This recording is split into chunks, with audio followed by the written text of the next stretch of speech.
fragile HOA. That was the first thing on my mind when I heard the crack of a champagne bottle echo across my property at 6 in the morning. I had never seen so many strangers gathered so boldly on my family's land, looking smug in their crisp polo shirts and pastel sweaters. You might be asking, what in the world is the HOA doing out here? Believe me, that was my question too. I remember gripping the steering wheel of my old pickup so hard my knuckles turned white. My heart pounded against my rib cage, as if trying to punch its way out and demand answers that I couldn't seem to grasp. From the top of my driveway, I saw all those fancy cars lined up like a parade of entitlement. Expensive convertibles, SUVs with tinted windows, and one glossy black limousine that felt absurdly out of place in what used to be my peaceful homestead. My name is Travis Cole. This is my land, or so I thought, and never in my wildest dreams did I expect to see an entire luxury resort sprouting on my fields like a malignant weed. 7 generations of my family have called these rolling acres home. We tilled the soil, harvested the wheat, tended to horses in the old stables, and cared for every living tree we could. This place isn't just random dirt and grass, it's the lifeblood of my legacy, a piece of history knitted into my very bones.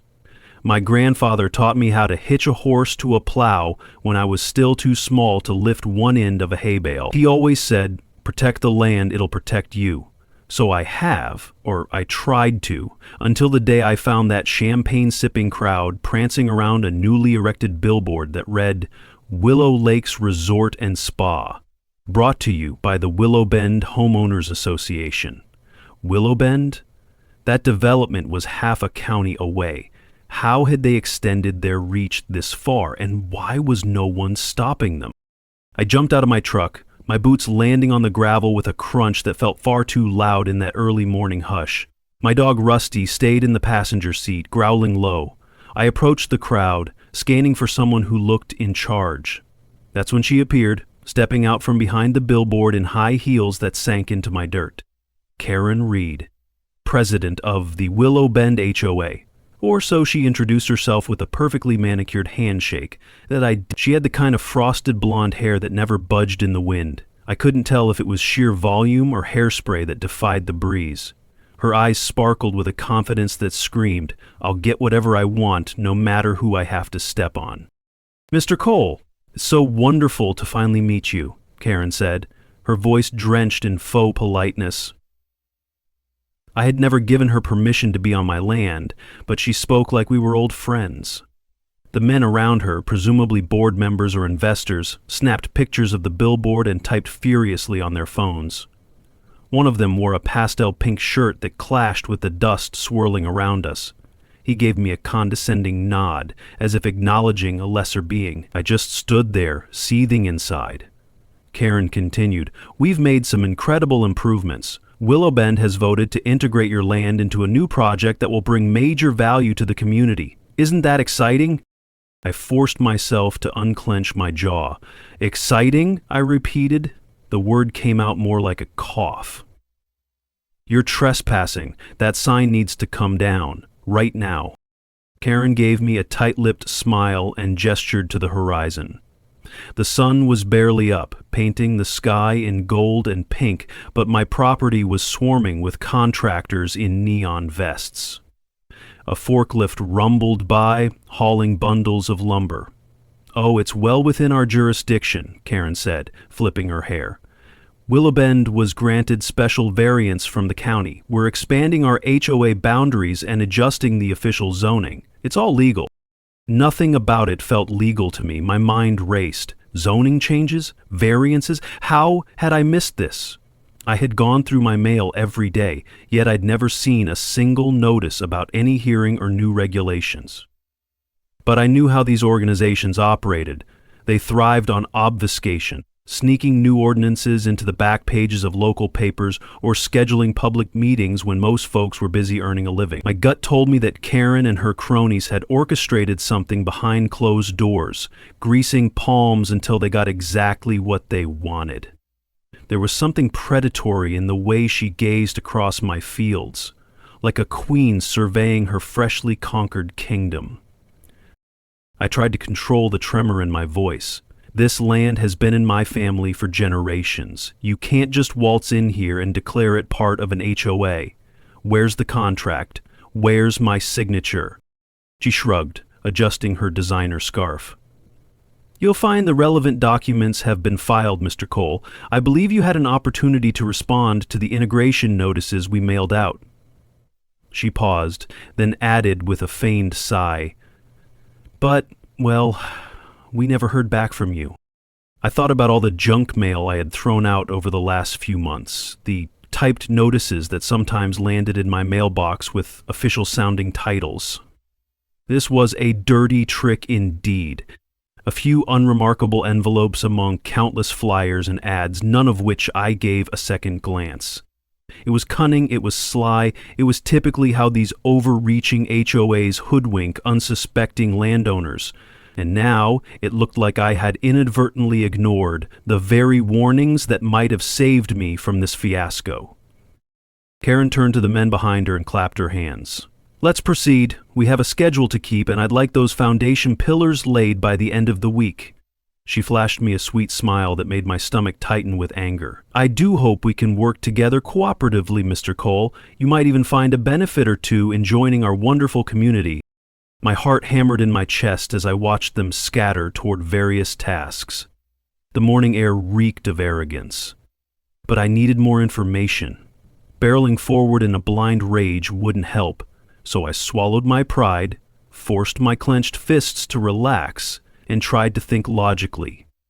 If they wanted to push me out, I had to figure out how deep their plan went and how I could fight back. The truth was, the land was dear to me. I wasn't about to see it converted into a tennis court and spa without a war. That was how the earliest confrontation began. I stared at the brand new billboard, reading Willow Lakes Resort and Spa in bold calligraphy. The text at the bottom said, proudly presented by Willow Bend HOA. Within minutes, I realized they hadn't just come with a sign, they had come with an entire plan. Construction crews were unloading cargo crates at the edge of my property near the orchard. Portable toilets, heavy machinery, fencing materials. Over the next half hour, I walked the perimeter, mentally noting every violation I could see. My breath grew shaky. I felt an acidic churn in my gut, an ominous sense that a tidal wave was about to crash over me. And when I demanded a building permit from one of the workers, he just shrugged and told me to speak with Karen. Their brazen disregard for the concept of private property left me speechless. That was only the beginning. The real chaos started once the foundation work kicked into gear. Bulldozers grumbled across my fields, flattening the wild grasses and spooking the deer that usually roamed in the early mornings. Several trees that my grandfather had planted decades ago, ancient oak and maple, were hastily marked with fluorescent paint, presumably slated for removal. My father once said you could hear the trees cry out when they're cut down. Now, I understood what he meant. Every time I saw those fluorescent streaks on the bark, it felt like someone had slapped caution tape across my heart. I made countless phone calls that morning, first to the county clerk's office, then to the sheriff's department, and finally to a local lawyer I knew from high school named Chris Fraser. The clerk's office was no help. They placed me on hold, transferred me 3 times, and eventually told me that all relevant procedures had been followed, though they wouldn't confirm any specifics. The sheriff's department shrugged it off as a civil dispute, telling me they lacked the authority to intervene unless a criminal act had been committed. In other words, good luck, buddy. Chris tried to calm me down, explaining that he'd look into the legal background, but it might be a complicated fight. He sounded exhausted before we'd even started. That's the moment I realized. This might not be a mere land grab. It could be something bigger. A power game that involved local officials, developers, and an HOA with unusually deep pockets. I spent the rest of that day collecting evidence. I snapped photos of every bulldozer track, every uprooted bush, every chunk of broken ground. Rusty followed me, nose to the earth, probably wondering why I was so upset. Late in the afternoon, I drove to the far corner of my land, where a small creek meandered between willow trees. To my horror, I found survey markers staked along the bank. Fresh pink ribbons fluttered in the summer breeze, marking where the new road access was planned. The creek, my creek, would be diverted to accommodate their resort's landscaping. I crouched near the water, trailing my fingers along the gentle current. It was so clear I could see tiny fish darting between stones. The idea that some thick-witted developer would entomb it in a pipe or push it aside purely for convenience lit a raging fire in my gut. I felt tears of fury build up in my eyes, but I refused to let them fall. Over the next few days, trucks loaded with cement, steel beams, and decorative stone arrived in droves. My property transformed into a half-finished construction zone. Karen was on site every morning, coordinating with a series of contractors who all treated her like royalty. She never even bothered to ask permission to place a giant temporary office trailer near my horse stable. It just appeared there one afternoon, complete with an air conditioning unit and a mini fridge. Day after day, I confronted her, demanded an explanation, demanded she cease operations. Each time, she countered with a polished smile or a stack of documents bearing official stamps that looked so formidable it made me question if the entire legal system was rigged in her favor. It took me 2 weeks to realize the depths of this operation. Through Chris, I learned that the Willow Bend HOA had indeed expanded their boundaries using a questionable local ordinance that allowed a recognized HOA to incorporate neighboring plots of land in the interest of communal benefit, provided they had county approval. They'd manipulated a loophole by presenting my land as underutilized territory that could bring tourism dollars if developed into a luxurious resort. Worse, they'd apparently circulated some petition among a handful of residents who stood to profit from the development, garnering signatures that gave the illusion of public support. The county board members, some of whom likely enjoyed generous donations from Willow Bend, rubber-stamped the project. Perrin's name popped up in countless documents. Her signature authorized the beautification project, the rezoning request, and the assessment fees. It was surreal. She had leveraged the Willow Bend HOA's power as if she were the mayor of a private kingdom, imposing rules, collecting fees, and now embarking on a massive commercial venture disguised as community improvement. I felt trapped, outraged, and yet I couldn't see a clear way to halt their progress. If I took them to court, I risked draining my limited savings on a lengthy legal battle with no guaranteed victory. Meanwhile, construction continued at a dizzying pace. Half of my beloved orchard was gone, replaced by a massive rectangular foundation. For weeks, I woke up every morning to the sound of hammers and roaring trucks, the pungent odor of asphalt searing my nostrils. Then the fines started rolling in. Yes, unbelievably, the HOA had the nerve to issue citations against me. The first one was for non-conforming landscaping, which sounded insane because the only reason my landscape looked non-conforming was that they'd torn it up.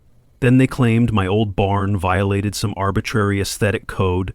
Before I knew it, I had a stack of fines totaling thousands of dollars. Every time I argued back, Karen would point to her stack of official documents and say, "Don't blame me, blame the rules. If you had participated in the community integration phase, you would have had a say." Some nights I couldn't sleep. Rage and helplessness ate at me like vultures picking at a fresh carcass. I'd stare at the ceiling, replaying every confrontation with Karen, wishing I'd snatched those smug documents out of her hands and shoved them through the shredder. Yet I knew that was no solution. Resorting to violence or vandalism would only land me in deeper trouble, giving them an excuse to slap even more penalties on me. I needed a plan. I needed to think like they did. Manipulate the system, gather evidence, bide my time. I had to get creative. My father used to tell me, when you wrestle a pig, you both get muddy, but the pig likes it. The HOA was that pig. They reveled in the mud of legal bureaucracy. I'd have to outsmart them on their own turf. I started paying the fines, begrudgingly, and collected every single receipt, storing them in a folder. Each citation had a code referencing the new HOA guidelines I'd supposedly signed off on by default of non-objection. The concept alone was infuriating, but I forced myself to remain calm. I read those guidelines repeatedly until I practically memorized them. I discovered several questionable clauses, one stating the HOA could seize property if outstanding fines exceeded a certain threshold. Another gave them the right to alter communal property features as they saw fit. The wording was so vague and broad that it essentially gave them free rein to do anything if they labeled it communal property. My orchard, my creek, my fields, every inch could be deemed communal under their twisted logic. On a scorching afternoon, I spotted Karen near the orchard, discussing something with an older man in a black suit. I pretended not to see them, walked around the back side of the orchard, and climbed up an old ladder into the hayloft of the barn. From there I had a decent vantage, hidden behind a dusty window. I watched them chat. Karen handed him a folder. He glanced over the papers, nodded, and stuffed it into his briefcase. They talked about fast-tracking something, about bypassing a few county inspections, about a donation to the mayor's re-election. My blood ran hot, so they were paying off officials to skip crucial checks. That was when a plan began to form. If I could prove environmental damage or illegal building practices, perhaps state or federal regulators would step in. Even local corruption would have to bend under the weight of a bigger authority. I remembered the creek, its water so clear you could see the fish. If they were rerouting it, maybe there was a chance they were violating environmental codes. Another idea struck me. My grandfather had once mentioned an ancient clause in the property deed, something about land usage that could override local zoning if certain historical or environmental conditions were met. I rummaged through old boxes in the house, searching for that dusty bundle of documents. Sure enough, hidden beneath my grandfather's war medals and a stack of yellowed newspapers, I found the original property deed from 1895, reissued and updated in 1950. A single paragraph, scrawled in old-fashioned penmanship, mentioned a covenant in perpetuity that guaranteed the land remain under private stewardship for agricultural or conservation purposes. It had never been fully tested in modern courts, but it was still there in black and white. I needed an expert's opinion, so I reached out to a friend of my father's, a retired lawyer named Harold Dean. He had specialized in property law decades ago. Perhaps he could help interpret whether that covenant had any real teeth. Harold came over one evening. We sat in my living room, windows open to let in the summer breeze, sipping iced tea while Rusty dozed by the door. Harold flipped through the pages, squinting behind his reading glasses. "Well," he said after a few minutes, "this is interesting. If this was never revoked or superseded by new conditions, it might still stand. But you'll need more than this to stop them." "You mean I have to prove they're violating it?" I asked, my frustration seeped through my words like poison. He nodded. "Precisely. It says the land must remain for agricultural or wilderness preservation, but if they claim they're improving it for communal recreation, you'd have to show it's being fundamentally changed against the land's intended purpose. Like building commercial hotels or golf courses. And oh, look here, there's a mention of water rights. That's strong. The creek might be key, especially if they try to reroute it or pollute it." That was the angle. I latched onto it. Over the next several days, I quietly gathered water samples from the creek at various times of the day, especially when construction crews were working close by. I kept them in labeled jars in my kitchen fridge, next to the milk and eggs. Even though it felt bizarre to store them there, I wanted to preserve evidence properly. Meanwhile, I set up a few trail cameras around the perimeter, hidden in brush or high in tree branches angled toward the construction areas. If they dumped any chemicals or debris, I wanted it on film. Things escalated when they brought in an excavator to dig a drainage ditch that connected to the creek. I witnessed them dropping some kind of aggregate and piping that looked suspiciously unregulated. The next morning, The creek's water took on a cloudy tint. Rusty avoided it. The fish were no longer visible near the surface. My cameras captured everything: the heavy equipment, the suspicious materials, the date and timestamps. This was exactly what I needed. But I didn't rush to confront Karen. Not yet. I knew she thrived on direct conflict. Instead, I made quiet phone calls to the State Department of Environmental Protection, to a reporter at a mid-sized newspaper in the next county over, to Harold for more legal advice. Then I waited. Patience is a virtue, they say, but in my case, it was a survival tactic. Day by day, the construction zone ballooned. A steel skeleton rose from the ground to form the main resort building, overshadowing the orchard's remains. They put up towering light posts, installed unapproved drainage lines, poured fresh concrete for a massive parking lot. The place was morphing into a monstrous development that had no business existing on farmland. It was a bizarre sight, as though a chunk of a city had been parachuted into my rural homestead. Meanwhile, Karen walked around with the confidence of an empress, barking orders at the foreman, scheduling site inspections at odd hours when no one could attend, forging signatures.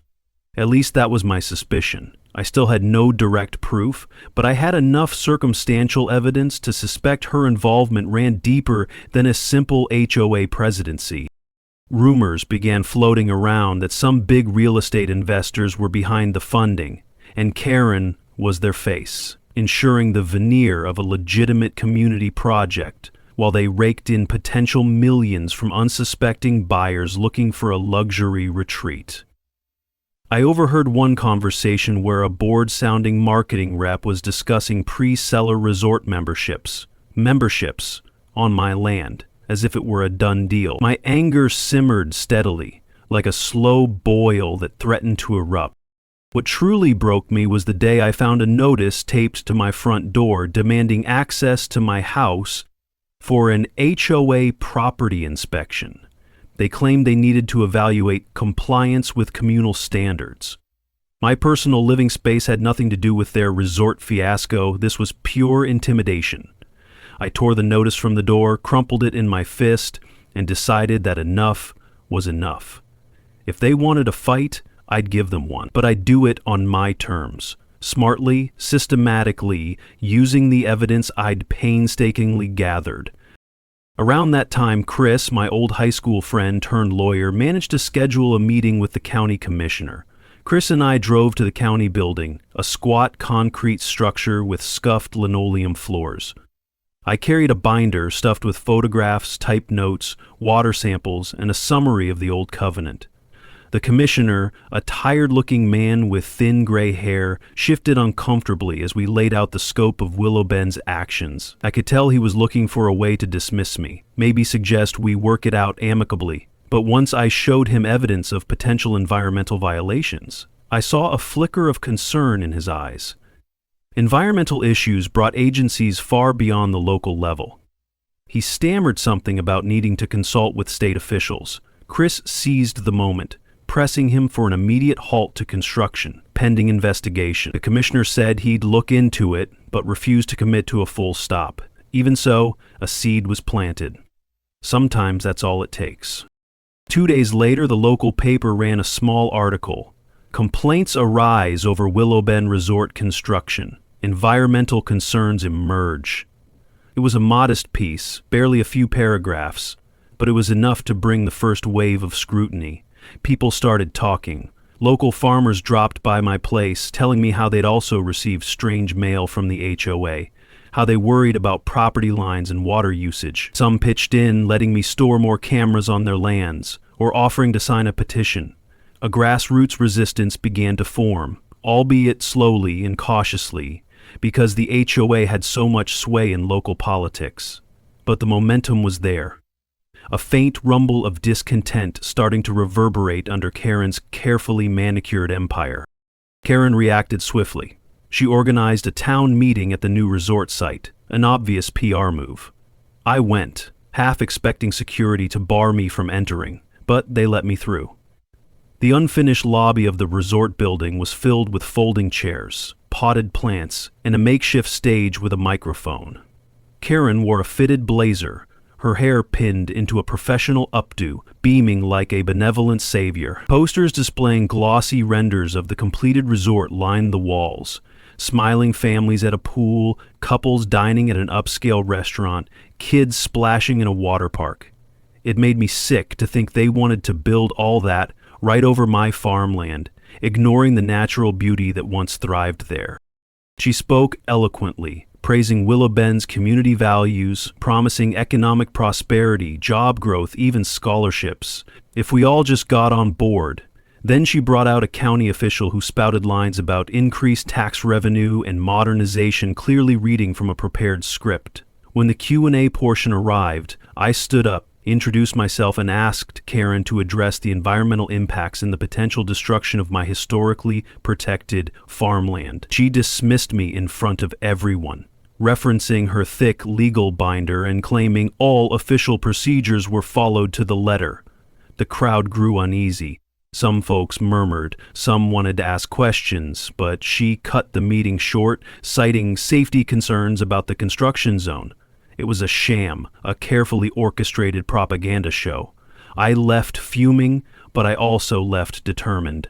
The more she tried to silence me, the louder my story would become. That night, while reviewing footage from my trail cameras, I struck gold. One camera had caught workers dumping a barrel of chemicals into the creek under the cover of dusk. The footage was grainy but unmistakable. A forklift maneuvered a large barrel near the water. A man in a hard hat pried it open, and they tipped its contents right into the current. This was not only an environmental violation, it was a potential criminal act. I felt my pulse quicken with grim excitement. No zoning variance or HOA ordinance could shield them from that kind of wrongdoing. This was the proof I needed to blow the case wide open. I got in touch with the reporter from the local paper, who put me through to an investigative journalist at a regional news station. We agreed to meet discreetly at a diner off the main highway. I brought the footage on a flash drive, along with water sample lab results I had just received from a friend who worked in environmental testing. The levels of toxins were disturbingly high, and the chemical composition matched industrial solvents commonly used in construction processes. The reporter's eyes widened as she reviewed the evidence, scribbling furious notes. By the end of our conversation, she said, "This could be big. We're talking lawsuits, maybe even felony charges if the local officials don't bury it. But it's going to ruffle a lot of feathers." "Ruffle away," I replied, my voice as cold as steel. "They deserve it." Within a week, that news station aired a segment titled, "Tainted Waters: Construction Pollution in Willow Bend's Latest Development." They showed snippets of my camera footage, blurred to protect my location, and interviewed a local environmental activist who called the dumping outrageous and demanded an immediate shutdown of the resort project. The response was a firestorm. Social media lit up, with local residents expressing shock and outrage. The county commissioner, now under the spotlight, announced a formal inquiry. Karen scrambled to do damage control, releasing a statement that the HOA had no knowledge of any illegal dumping, pinning it on a rogue contractor. We all knew the buck stopped with her. The atmosphere around my property changed drastically after that. Construction slowed. Inspectors wearing official badges began frequent visits, snapping pictures and asking uncomfortable questions. Some workers admitted, off the record, that their supervisors told them to cut corners to save money. The puzzle pieces were coming together: corruption, corner-cutting, bribery, and reckless environmental harm, all orchestrated under the guise of community development. I breathed a sigh of relief, thinking maybe, just maybe, we were on the path to shutting them down for good. But I didn't anticipate the next move Karen would make. Late one Friday afternoon, I spotted a sleek black SUV rolling up my driveway. Out stepped Karen, wearing large sunglasses and a forced smile. She approached me like we were old pals, which made my skin crawl. "Travis," she said sweetly, "we need to have a little talk." I folded my arms. "You're on my land without invitation, again."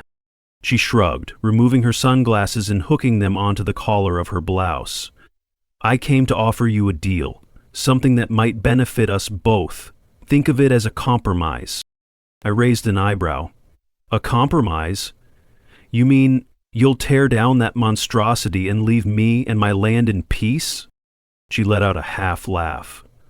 "Let's be realistic. The project is too far along to back out now. Plus, it's not just me. There are investors who have sunk a lot of money into Willow Lakes Resort. If this environmental scandal drags on, it'll bankrupt them, and you'll be left with a half-finished ruin on your property. Nobody wins." I clenched my teeth, but I held my tongue. I was curious about her angle. Karen continued, "What if the HOA offers you a buyout? A substantial one, more than fair market value. You'd walk away with enough money to set yourself up for life. We'd finish the development, the negative press would blow over, and you could move on."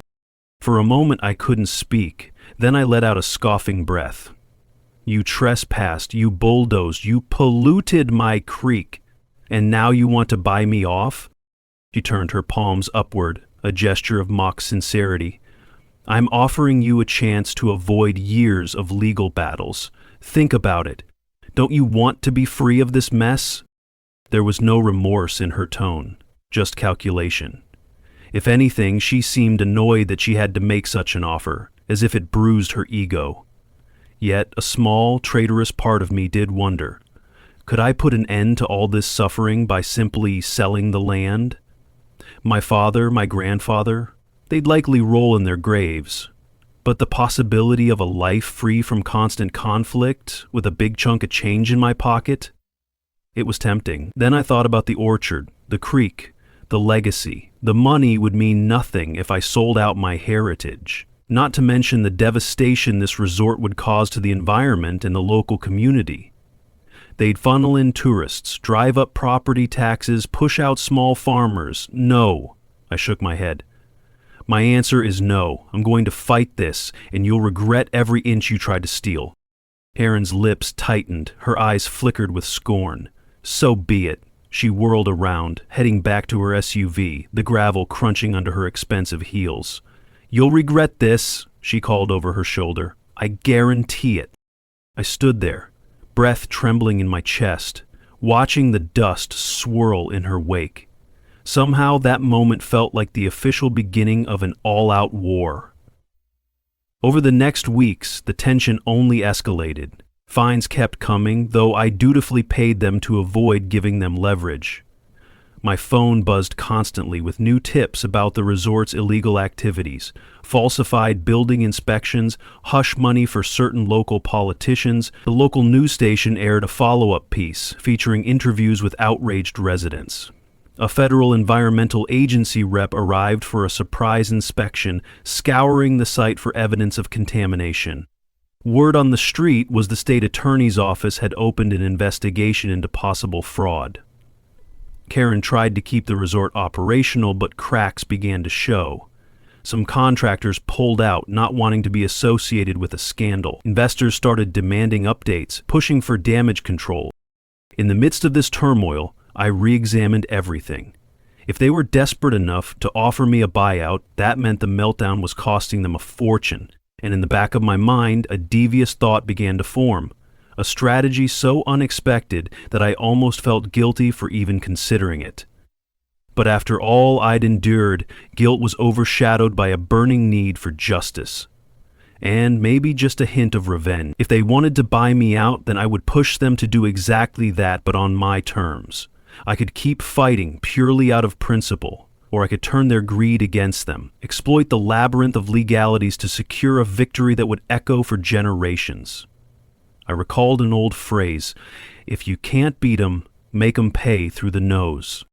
I arranged a meeting with a top-tier corporate attorney in the nearby city, a man named James Haddock. He was known for representing massive corporations, but I'd saved some money and was prepared to spend it if it meant winning.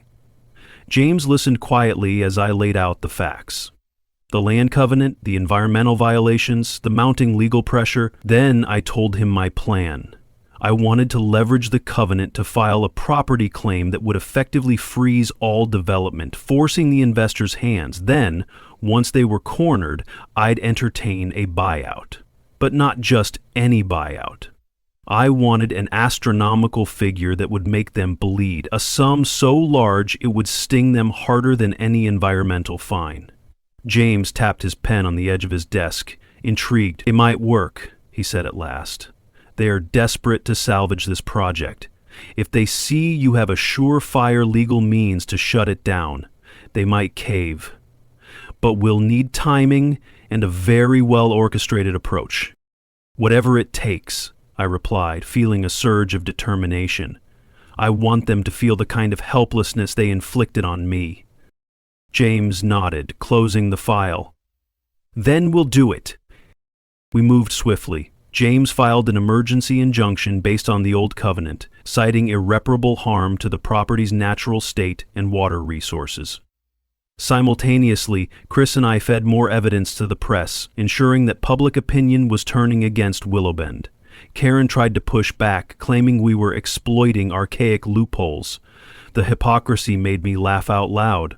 The county commissioners began distancing themselves, refusing to comment. Pressure built daily, as it became clear that the resort's entire budget was on life support.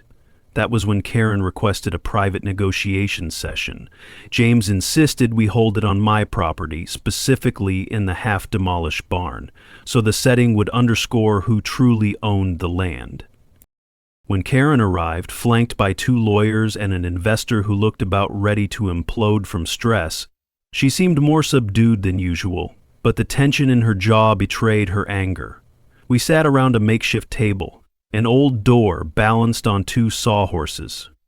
James laid out the new terms: immediate cessation of construction, thorough environmental cleanup, reparation for the orchard, and last but not least, a buyout, but not for the fair market value she'd once proposed. We demanded an outrageous figure. Billions. Her eyes widened in disbelief. The investor nearly choked on his coffee. I said nothing. I simply leaned back, arms crossed, letting the tension sink in. We all knew the alternative, a legal quagmire that would cost them more in lost revenue, lawsuits, and public backlash. Karen tried to negotiate down, but James was unyielding. He pointed to the mounting lawsuits, the pending federal probe, the unstoppable media coverage. He reminded them that if we took this to court, the entire project would not only be halted but also dismantled. They'd lose every cent, possibly face criminal charges. "You want to salvage the brand?" James said. "Then you pay the man. This land was never yours to begin with." A hush fell over the makeshift table. The only sound was a faint drip of water from the barn roof, where the old shingles had worn thin. Karen stared at me, a mixture of hatred and grudging respect glinting in her eyes. I looked back calmly, my heart pounding, but I refused to show any weakness. Finally, one of her lawyers cleared his throat and said, "We'll need a moment to confer." They stepped aside, whispering. I glanced at James. He gave me the slightest nod. The investor was on his phone, probably texting higher-ups with the humiliating truth. I couldn't believe it. They were actually considering paying me the staggering amount we'd thrown out. Sure enough, they returned with a resigned expression. Karen's voice trembled as she spoke. "We'll accept your terms, but we demand full ownership of the property and a binding NDA. You walk away and you never speak of this again." I felt a surge of triumph mingled with an odd sadness. This land was my heritage, and I was about to relinquish it, albeit for a fortune that defied comprehension. But I reminded myself that the orchard was half destroyed, the creek partially diverted, the fields pockmarked with concrete. The land I once cherished was already scarred, and staying behind to nurse it back might take a lifetime, if it was even possible. Perhaps, in some twisted sense, letting them buy it at a grotesque price would be the final retribution. I could use that money to honor my family's memory in other ways, set up scholarships, support conservation efforts elsewhere, or even buy another piece of untouched land. And I'd still have the moral victory of having forced their hand. I signed the papers a week later, in a flurry of legal documents that soared above my head in complexity. James oversaw every clause, ensuring I was protected financially and legally, that the cleanup and environmental reparations would be carried out under official supervision. The final sum was wired into a trust account under my name, an amount so large it took my breath away the moment I saw all those zeros. No books here, just check it out. I had become, in an instant, wealthy beyond any dream I'd ever dared. Ironically, I couldn't help thinking about the orchard and the creek, the real treasures that no wire transfer could replicate. In the aftermath, the news stations spun their narratives. Some reporters labeled it a scandal, others called it a cautionary tale of how unchecked development can backfire. Karen tried to salvage her reputation, painting herself as a victim of misinformation, but the damage was done. She resigned her HOA presidency, though rumor had it she remained a silent partner in the resort project. The county commissioners who'd rubber-stamped the expansions faced ethics investigation. My father's lawyer friend Harold told me I'd probably be legendary in local property law circles for the size of that settlement. I told him it felt more bittersweet than legendary. As for me, I packed up my personal belongings, loaded Rusty into the truck, and drove away from the battered remains of my family's land one last time. I paused at the edge of the property, looking over the half-finished skeleton of the resort, the bare earth, the gnarled tree stumps. A wave of sorrow washed over me, but I also felt relief. This was no longer my fight. I had beaten them at their own twisted game. The semicolon of my life, so to speak, was now a full stop. A new chapter awaited me somewhere else. I wish I could say the environment was fully restored. Reality is never that clean. The legal agreements forced them to do an extensive rehabilitation plan for the creek and the surrounding soil, but it would never match the pristine condition it once had. At least the resort would be regulated more strictly, with continuous inspections and watchers from environmental groups. Maybe that would keep them somewhat honest. Maybe. Several months later, I bought a smaller parcel of land in a different county, a place untouched by HOAs or corporate greed, nestled against a forest preserve. The house there was modest, a single-story cabin, but it had a wide front porch where I could sit with Rusty at my feet, sipping coffee while the wind rustled the tall pines. Some nights I lay awake, thinking about the orchard that once was, or the shimmering creek I used to wade in as a boy, but I reminded myself of the bigger lesson. When powerful people try to take what's yours, you don't always have to wrestle them toe to toe. Sometimes you can use their own ambition to bury them. In time, I found peace with my decision. I wasn't a sellout, I was a survivor.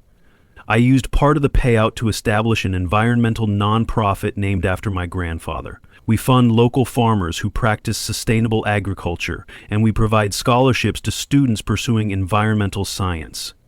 Maybe this was my way of keeping the spirit of my old homestead alive, even though the physical land had changed owners. Whenever I think of Karen's face as she realized she'd have to pay me billions, I allow myself a small grin. Poetic justice, indeed.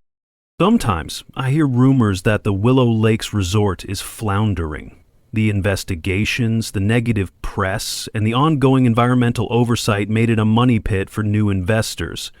Karen apparently stepped away from day-to-day operations, letting some other stooge deal with the headaches. Folks say the main building has structural problems due to rushed engineering, the golf course is plagued by drainage issues, and the luxury spa has trouble keeping its water pristine. Part of me is glad it's failing. Part of me hopes that one day they'll have no choice but to tear it down and let nature reclaim the land. And so the story ends where it began, with me in the driver's seat of my pickup, but this time cruising away, not arriving in shock. When I look in the rearview mirror, I see not just the dust rising on a property that used to be my legacy. I see a lesson in how far greed can go, and how it can be turned against those who wield it. I see a testament to resilience, to not giving up even when the deck is stacked against you. Most of all, I see the memory of my grandfather's words. Protect the land, it'll protect you. Maybe I couldn't preserve every tree or every handful of soil, but I protected its spirit by refusing to let the exploiters walk all over me without consequence. And in doing so, I protected myself and my future, no matter how many zeros ended up in my bank account. Yes, HOA Karen built a resort on my land. Yes, she bulldozed my orchards, polluted my creek, and hammered away at my heritage. But in the end, I sold that monstrosity right out from under her, for more money than she or any of her cronies imagined they'd have to shell out. I won't pretend it gave me unbridled joy, but it gave me justice. And that's enough. Rusty seems to think so too. He's happier on our new, quieter property, chasing squirrels and napping in the sun without the roar of construction machines. I'm ready to close the page on this saga, carry my family's legacy in my heart, and move forward. For me, that's the only way to leave behind the bitterness and find peace in whatever tomorrow brings.